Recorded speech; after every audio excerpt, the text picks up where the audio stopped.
ராணிப்பேட்டை மாவட்டம் அரக்கோணத்தில் அரசு பேருந்து மீது மாணவர்கள் கல்வீச்சு தாக்குதல் நடத்தியிருக்கின்றனர். இதன் தொடர்பான காட்சிகளை திரையில் பார்த்து வருகிறோம். ராணிப்பேட்டை மாவட்டம் அரக்கோணத்தில் அரசு பேருந்து மீது மாணவர்கள் கல்வீச்சு தாக்குதல் நடத்தியிருக்கின்றனர். பேருந்தின் கண்ணாடியை உடைத்தும் நடத்துனர் மாணவர்கள் தாக்கியதால் அந்த இடத்தில் பரபரப்பு ஏற்பட்டிருக்கிறது. இதுகுறித்தான முழுமையான விவரங்களுடன் செய்தியாளர் கிரண் இணைப்பில் இருக்கிறார். வணக்கம் கிரண், விவரங்கள் என்ன பதிவு செய்யுங்க.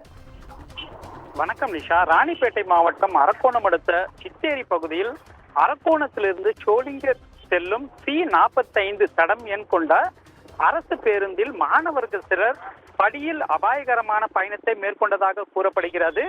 அதனை பேருந்து நடத்துனர் சிட்டிபாபு என்பவர் மாணவர்களை கண்டித்ததாகவும் இதனால் மாணவர்களுக்கும் பேருந்து நடத்துனருக்கும் வாக்குவாதம் ஏற்பட்டதாக கூறப்படுகிறது. இந்நிலையில் பேருந்து சித்தேரி அருகே சென்றபோது கல்லை கொண்டு பேருந்தின் மீது எரிந்து கண்ணாடி உடைத்துள்ளனர்.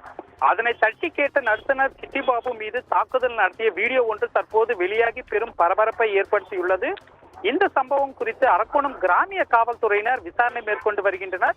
மேலும் நடத்துனர் மீது தாக்குதல் நடத்திய மாணவர்கள் மீதும் கடுமையான நடவடிக்கை எடுக்க வேண்டும் என அரசு பேருந்தை எடுக்காமல் பிரச்சனை ஏற்பட்ட பகுதியிலேயே அரசு பேருந்து நிறுத்தி வைக்கப்பட்டுள்ளது குறிப்பிடத்தக்கது. நிஷா.